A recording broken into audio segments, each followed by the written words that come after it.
sai lần giờ to rồi nó giờ thì giờ thì y họ bị đu rồi nên mà cái lòn giờ tàu nông kỳ đợi nông kỳ đợi số số tư bé giờ là mua khủng khu cho đi tàu đi khủng pin đợi số số tư bé là sai tổng bên nam mô ta xin đến nó giờ tới lúc gió kia là lúc gió thuộc tệ bà hà nhất đầu mình lại nhất đầu thằng giáo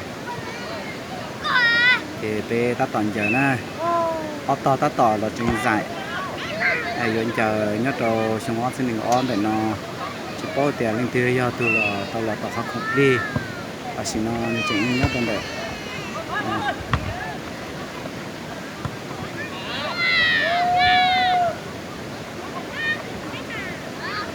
giờ tao trong cơn đầu đỏ tên giờ tao trong cơn đầu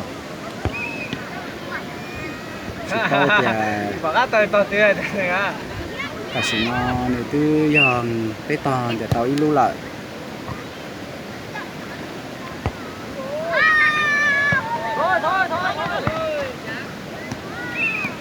giờ tao trong cơ cho nó như sao là nó như chẳng chờ nhau hồ tê xa hồ tê số giò thì ó giò nó ó giò canh cho tới tại ta là sai nó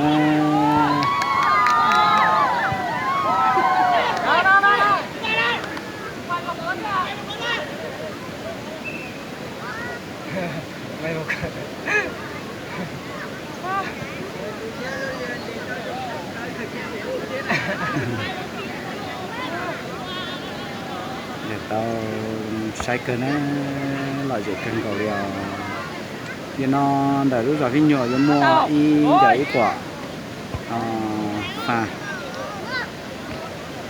thế đấy bỏ chỉ xuống á sẽ để sai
trồng tay à? Không lúc đó các cái trồng giống như cha.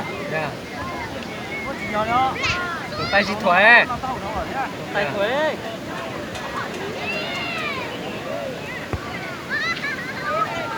ta cả trồng mo rồi nè giờ ta cả là cho nhiều có cả có trồng tay rồi. cái sai nó ta tại dụng vậy cái pot tua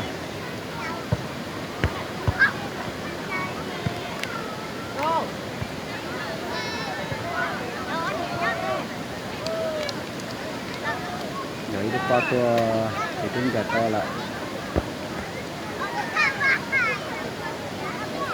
sai tan chờ nó đợiไปlưu giò theo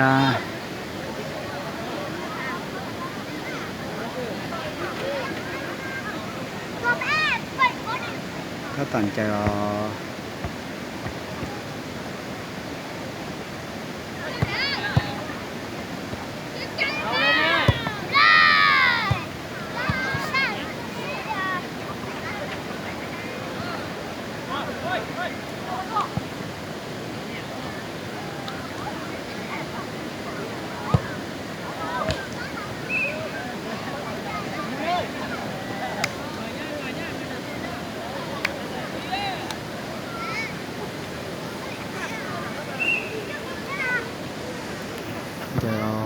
bắt tua nữa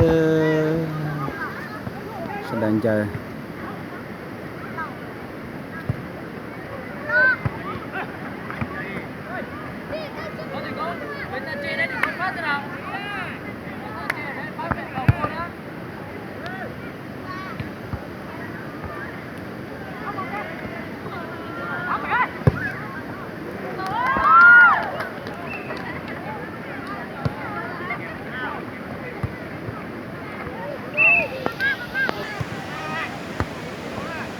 tận giờ nó chỉ có tiền lên kia dân gì à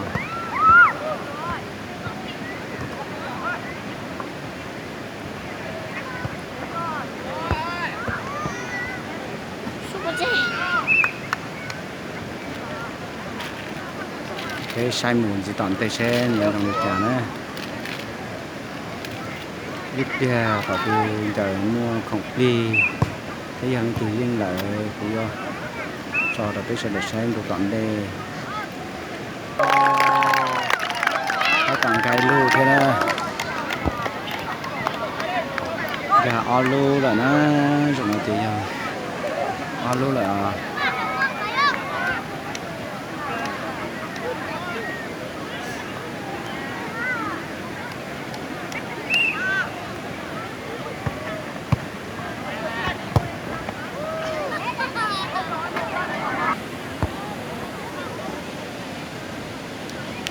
thì nó lấy to một cái lồng nành ta tại dân chạy đùa tụi nó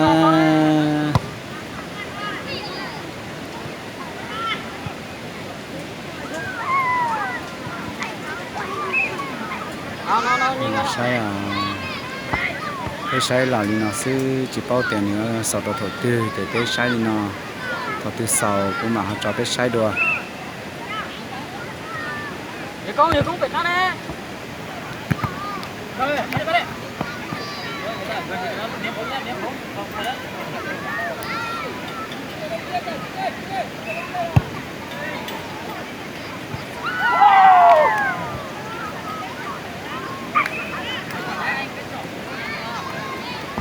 Nào, giờ cũng nào.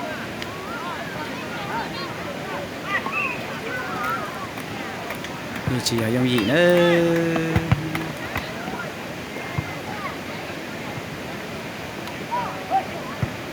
Thôi. sẽ bỏ nè bỏ mùa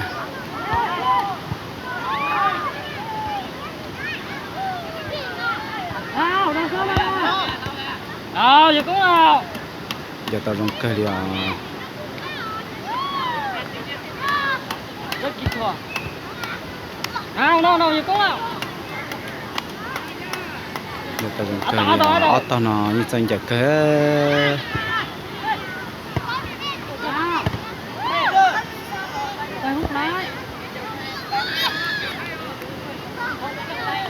Không thái, đừng tay thái. Nếu mà trùng tay không vừa thì tôi phải trái rồi.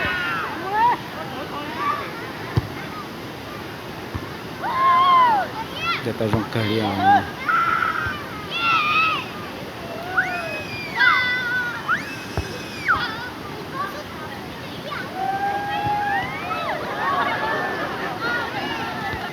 cái sai thì nó sư chỉ mà đã chỉ có cho cái sai gì đồ nó cái sai là sao nó mình chỉ bao tiền tận đây trong cái chán ấy cái sai sau nó thế rồi mà thì họ tận đây dùng đồ nó thế